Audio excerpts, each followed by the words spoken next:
का अभिनंदन करता हूँ।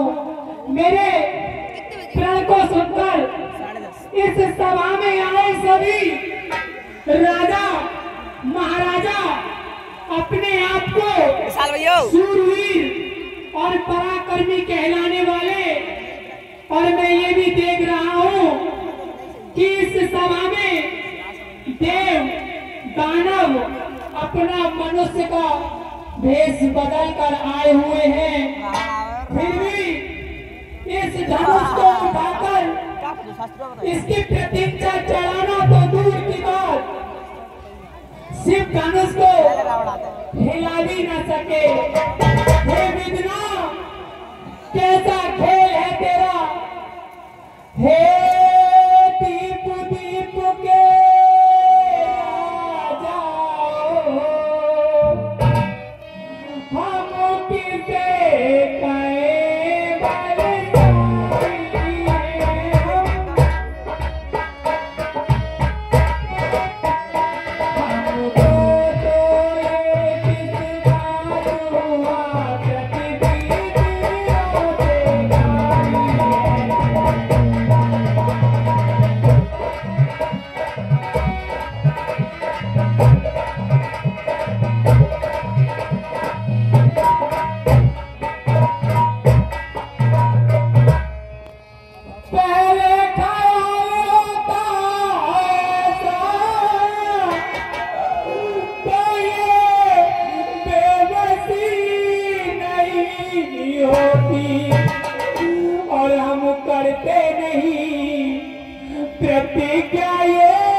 झुके हुए चेहरे एक ही बात कह रहे हैं कि हे जनक, लज्जा से डूब मरो, लज्जा से डूब मरो। अगर मुझे पहले पता होता तो मैं ये प्रण कभी ना लेता। अब आप सभी राजा अपने अपने राज्य के लिए पुनः लौट जाएं, पुनः लौट जाएं।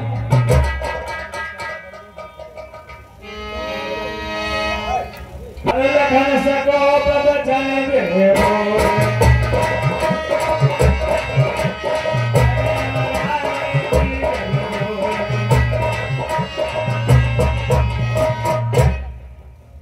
बस राजन बस, बहुत हो चुका। आप अपने इस सभा में हमें बुलाकर अपमानित कर रहे हैं। महाराज, इस सभा में रघुवंशियों में से अगर कोई एक भी बैठा हो ना, वहाँ उस प्रकार की बातें नहीं होती। हे महाराज, अगर मेरे गुरु मुझको आज्ञा दे तो मैं इस धनुष को क्या सारे ब्रह्मांड को उठाकर फेंक दूं। सुने सभा पर सभा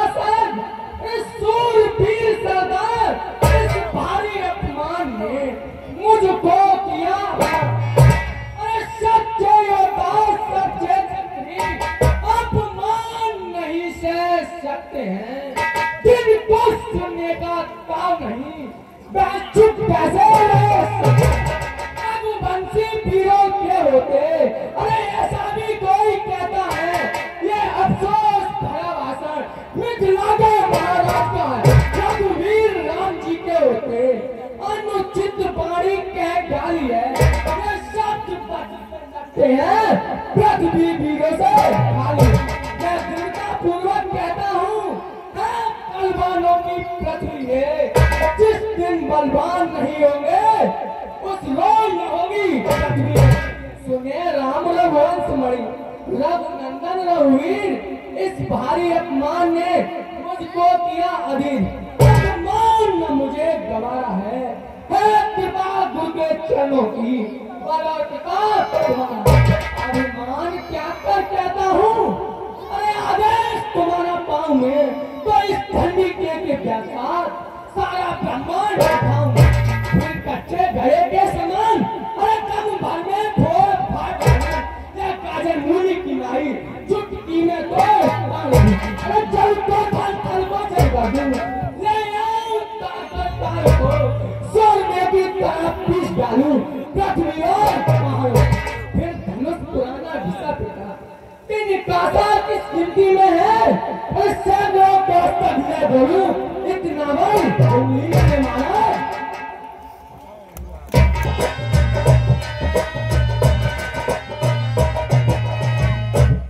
मेरा विचार किसी के अपमान करने का नहीं था, घोर निराशा के कारण ये उत्कार फूट पड़े। अगर मुझसे किसी की अवहेलना हुई हो तो मैं क्षमा चाहता हूं।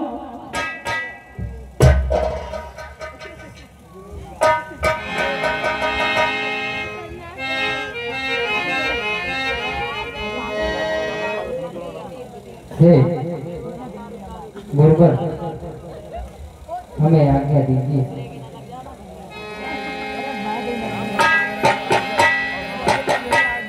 अरे उठाओ ना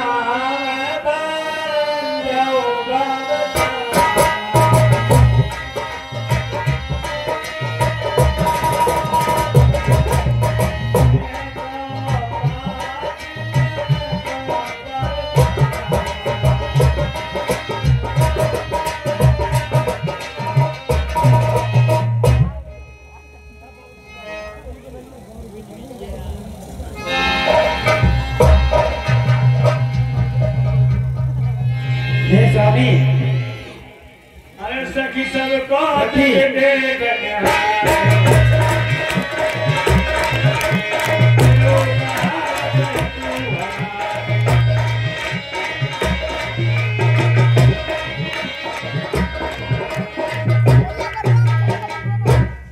सके ये इतने बड़े योद्धा इस धनुष को तनिक उठा भी नहीं सके, ये बालक क्या उठाएगा।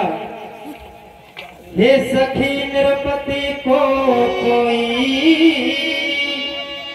इस समय नहीं समझाता है, और ये बालक इस हठ योग कहा जो धनुष उठाने जाता है।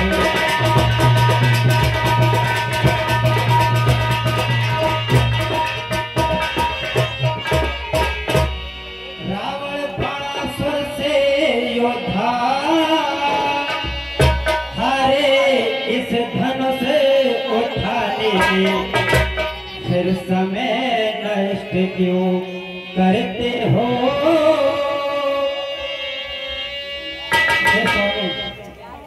बच्चों को खेल खिलाने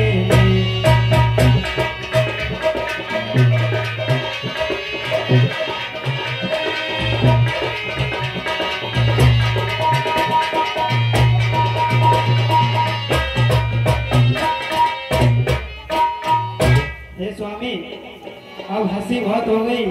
ये इतने बड़े योद्धा इस धनुष को तनिक उठा भी नहीं सके, ये बालक इस धनुष को कैसे उठा पाएगा स्वामी, कैसे उठा पाएगा। अरे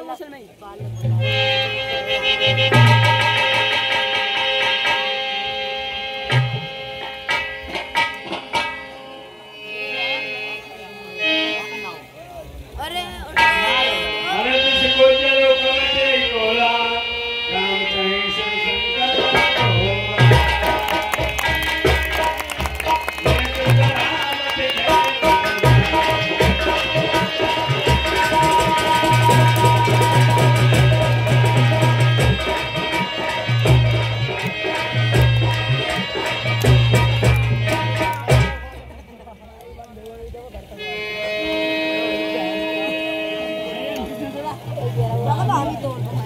भाई सब रुको। सुकुमारी प्यारी सी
इधर जब सीता जी भगवान की तरफ जयमाला बढ़ाने के लिए कहती है, लक्ष्मण तुम मुझे इस समय सहारा दो, यदि तुम मुझे सहारा नहीं दोगे तो मैं जयमाला तुम्हारे भ्रात के लिए नहीं पहना पाऊंगी। इस इशारे को देखकर लक्ष्मण ने मन ही मन में विचार किया कि अब मुझे क्या करना चाहिए जिससे सीता माँ प्रभु के गले में, मेरे भाई के गले में जयमाला डालें। उसी समय लक्ष्मण को एक युक्ति याद आई। देखिए लक्ष्मण जी क्या करते हैं।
महाराज अब तो बहुत हिम्मत कर रहे हो बोलेंगे।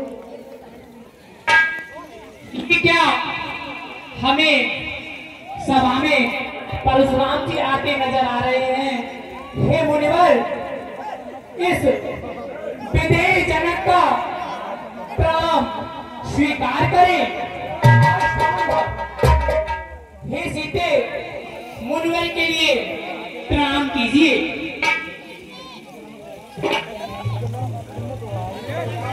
प्रणाम मुनिवर।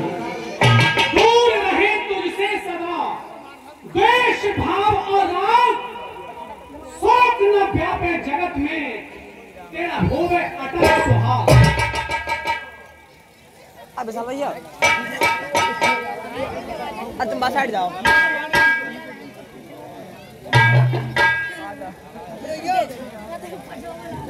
पूरी पूरी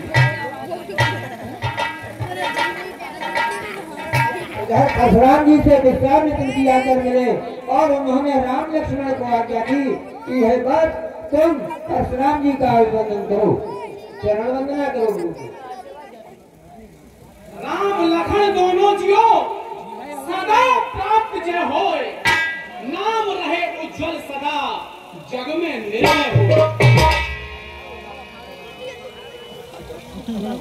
अभी हम अपनी तपोस्थली महेंद्रगिरी पर्वत पर तपस्या कर रहे थे।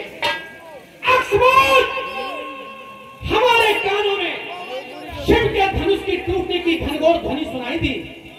हम तत्काल देख रहे हैं जनक ने अपने दरबार में अनेक प्रांतों के राजा महाराजा को एकत्र किया है। मुझे जनक से प्रश्न करना चाहिए।